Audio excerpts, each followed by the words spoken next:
একজন নারী উদ্যোক্তা হওয়া এত সহজ ব্যাপার না। একজন নারীকে উদ্যোক্তা হতে হলে তাকে অবশ্যই অনেক বেশি আত্মবিশ্বাসী হতে হবে এবং তার সাথে সাথে তার ব্যবসার পূর্ব পরিকল্পনা করতে হবে।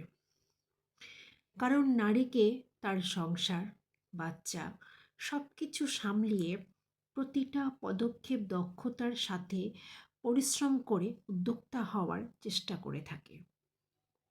কিন্তু কেউ কেউ পরিশ্রম করে সফলতা পায়, আবার কেউ কেউ মাঝপথে হাল ছেড়ে দেয়। আপনাদের কি মতামত? হাল ছেড়ে দেওয়া উচিত নাকি ধৈর্য ধরে পরিশ্রম করা উচিত? আমি রত্না রয়।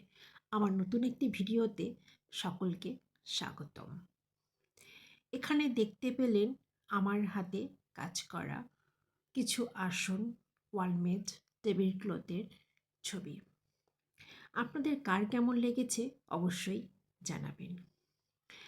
আমিও একটি ছোটোখাটো ব্যবসা করি, সেটি অনলাইন এবং অফলাইন, এবং আমার অনলাইন পেজের নাম হচ্ছে সার্কেল ফ্যাশন হাউস। জানি না কতটুকু সফলতা পেয়েছি, তবে পরিশ্রম করে যাচ্ছি। আমি জানি, আমি নিশ্চিত একদিন না একদিন আমিও সফলতা পাব। হয়তো দেরি হবে, তবে পাব। দেখা যাক সেটি কবে আসে আমার জীবনে, এই সফলতা আমার পরিশ্রমের ফল। আপনারা কি মনে করেন একটি নারী উদ্যোক্তা হতে পারে না? প্রতিটি নারী উদ্যোক্তা হতে পারে, তাদের ক্ষমতা আছে, কিন্তু সবাই সেটা আত্মবিশ্বাসের সহিত, দক্ষতার সহিত কাজ করতে পারে না বলে হাল ছেড়ে দেয়। কিন্তু আমি হাল ছাড়ব না, আমি চেষ্টা করে যাব।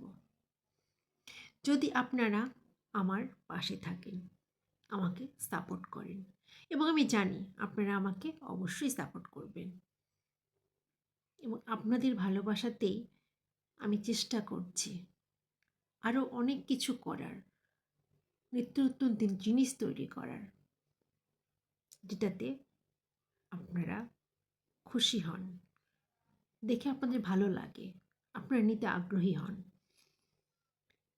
যদি আপনাদের কারো কোনো কিছু পছন্দ হয়ে থাকে, ওয়ালমেট, টেবিল ক্লথ বা আসন, তাহলে জানাবেন, আমি বানিয়ে দেব। ধন্যবাদ।